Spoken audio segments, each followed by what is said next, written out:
Ladies and gentlemen, our next speaker has always dreamed in Technicolor.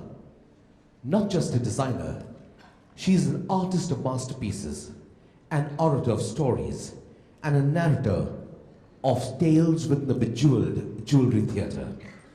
Featured on many a magazine cover, including Forbes India Marquee, to be named as one of the most powerful women in Indian luxury.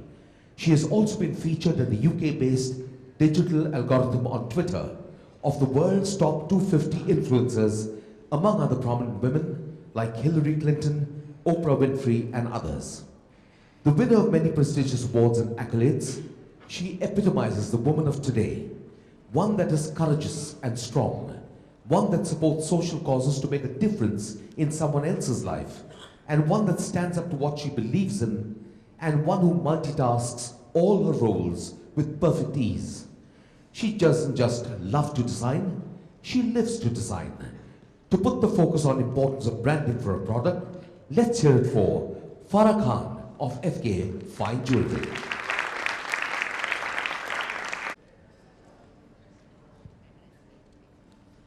Good evening, and thank you GJEPC for having me again as one of the speakers. Before I begin, I want to tell all of you that I actually flew in last night from Switzerland, and I was sitting outside in the lobby. That's why I missed a lot of the speakers earlier, trying to do my presentation. So I hope I have what it takes to make a great presentation. But there'll be a question and answer session after this, so we'll fill in the blanks if I miss out anything. Thank you so much, and thank you, Milan, for having me here.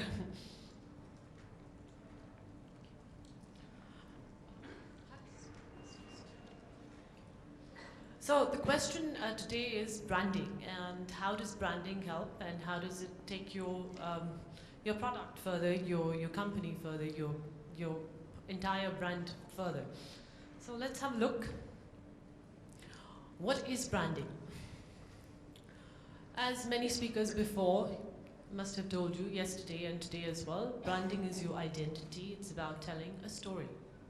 But it's about telling your story, not just anyone else's story. It's about who you are, where you come from, what is your story. It involves designing the concept, the product, the packaging, the visual merchandise, the experience, and it's all about designing a brand identity. I'm actually skimming through this because you have heard this yesterday, I'm sure. Have you all heard this before, right? And so I'm going to go quicker on this, and I'm going to focus more on something which is very important, which is actually how branding has changed in the digital world. And it's thanks to the millennials, and of course, the digital age. Who is your client? Do you know your client? Who is your potential customer? Where's this customer from? What do they wear? What are their tastes? What are their dislikes? What is their background? Do you know your customer?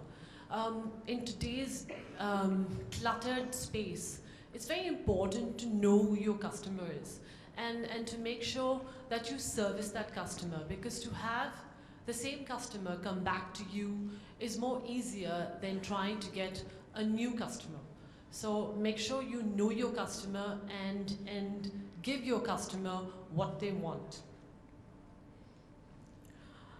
For that, we need to understand the millennials, understand who are our clients today. As you all know, the millennials today are people born from 1982 to 2004. This lot of people are ethical, philanthropic, empowered, individualistic, want to stand out. They love to share. That's why they share all the content that they find on digital media. But they also share that content because it means something to them. It's either thought-provoking, it's funny, it's something that means something to them. The millennials are flexible, fun-loving, tech-savvy, of course, need instant gratification, and above all, want value. But the downside is they lack consumer loyalty, easily distracted, and have a very short attention span. And that's why it's important in this market to capture the millennial and to make sure that you get their attention engaged for as long as you want it to be. Staying connected is very essential to the millennials, and it's become a lifestyle, a need. It's something that they do almost unconsciously.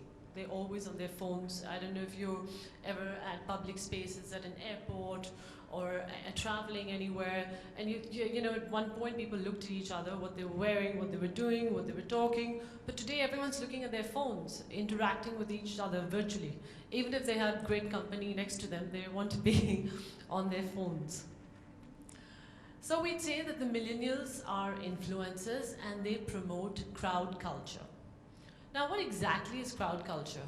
I will come to that a little later, because before that, I'm going to talk about branding in this age. Branding and marketing in the millennials. Millennials trust user-generated reviews. They will not just trust content posted by, by an advertiser, but they rather believe content that is posted by a social user. It could be a blogger, it could be someone a celebrity, it could be someone that means something to them. So whenever you're branding with the millennials, you've got to avoid hard selling and give them shareable content. And how do you do this? The two words the millennials use the most is, I'm sure all of you know, is YOLO and FOMO, which is you only live once, and the fear of missing out. And hence the message is clear. Millennials value experiences over owning. It's more about the entire experience, not just having the product. And therefore they prefer their marketing that way as well. They prefer niche marketing and experiential marketing, the entire experience, not just having the product. They want to know the background, the story, where it came from, how they felt during the entire process of procuring what they want to buy. So those things are very important when you're marketing and branding to the millennials. The most important aspect of this entire thing is authenticity, because millennials want to know that the product, because they're ethical and they're philanthropic, they want to know that the product that is being sold to them is authentic. And that comes through communication, transparency, and relevancy. There was online some time ago, there was in a social communication, Wendy's, the brand that was selling burgers. They actually, a user online wrote back to Wendy's saying, you only sell fried chips, which are so bad for health, and that's not good, and all of that. And the Wendy's social communication team responded saying, what do you expect? You're buying fast food, And that response from the brand, I was actually taken in very nicely by the users, because the brand was not trying to be apologetic of what they were selling, but they were being honest about what they were selling. And the user wrote back laughing at, making a joke about it, saying, yes, of course, I know. So it's very important for brands to be authentic when you're trying to communicate with a user. If you do make mistakes in your marketing strategies, you need to be apologetic, you need to be open, you need to say it in a way that you don't sound apologetic, but also say it as a matter of fact that, yes, this is it, So authenticity is very important. Next is content sharing. The millennials love sharing content, especially if it's thought-provoking, funny, and intelligent. And that's why you always have these, whether it's Instagram, whether it's Snapchat, whether it's any of these social media things, youngsters and the millennials are always sharing content, And that's why affiliate marketing is a very beneficial channel for brands. Brands have stories, have products that have 1,000 different stories that can be told, but only content publishers can develop those stories into things that a customer will want to share. So important to have affiliate marketing with the right content publishers. It could be bloggers, it could be influencers, it could be stylists. Very important to have the right content. But when I say right content, you need to have content that is personalized, not just content that will be lost in the clutter. Because today there's so much content that you need to be very specific about the kind of content you're going to give your customer. So one would be via blog posts, personalized content, partnering with influencers to reach out, engaging customers through social media. And the benefit of this narrow strategy is that it has a much deeper impact on the millennials because they feel that their needs are being thought of by the advertisers, and it reaches much further into the niche groups. Also, if you notice before I go ahead, the millennials always have their phone and they're very price conscious. So brands do think that millennials only buy online, but that's not true. What millennials actually do is they could probably be at a physical store and they could have their phone in hand and they check out prices, where they're getting a better deal. And what they do is they actually then go to and make the purchase where they got the better deal. So a store frontage is as important as your digital space, because the digital space allows them to see more, to check out whether the product is price effective, but the store allows them to see the product and touch and feel, and touch and feel is as important in the digital space. So like one of the speakers yesterday said, it's about fitology. What was the right word? Phygital, the phygital space. Okay, all right, I missed that. So it's about the physical space and the digital space. So millennials are very price conscious and they will not hesitate to ditch you and go to where the price is right. And they use their phone constantly. So you need to use branding via your digital space that will translate into a purchase online or offline, because that's what eventually will happen.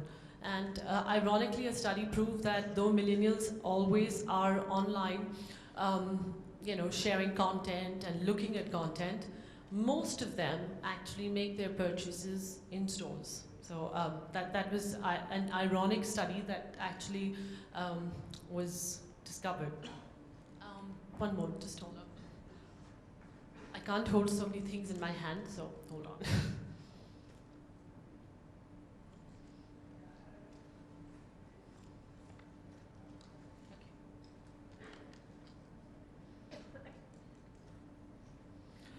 So we said there were 3 ways of doing this. So one was bloggers. Very important to connect with the right bloggers, because bloggers are real people and they help connect with the millennials and talk to them about their favorite brands. And it's also important to connect with the right bloggers who have the right niche audience, because there are different types of bloggers. Some bloggers will write about sport, some about music, some about art, some about beauty. So it's very important as a brand to figure out who is the blogger that is going to help you market your brand effectively or tell your story effectively. Right influencers. Chiara Ferragni at one point started off as a blogger. Today is a multinational, international brand actually, and a very big brand all across the world. On Twitter, I think she has about 11 million followers, and she has a very successful brand.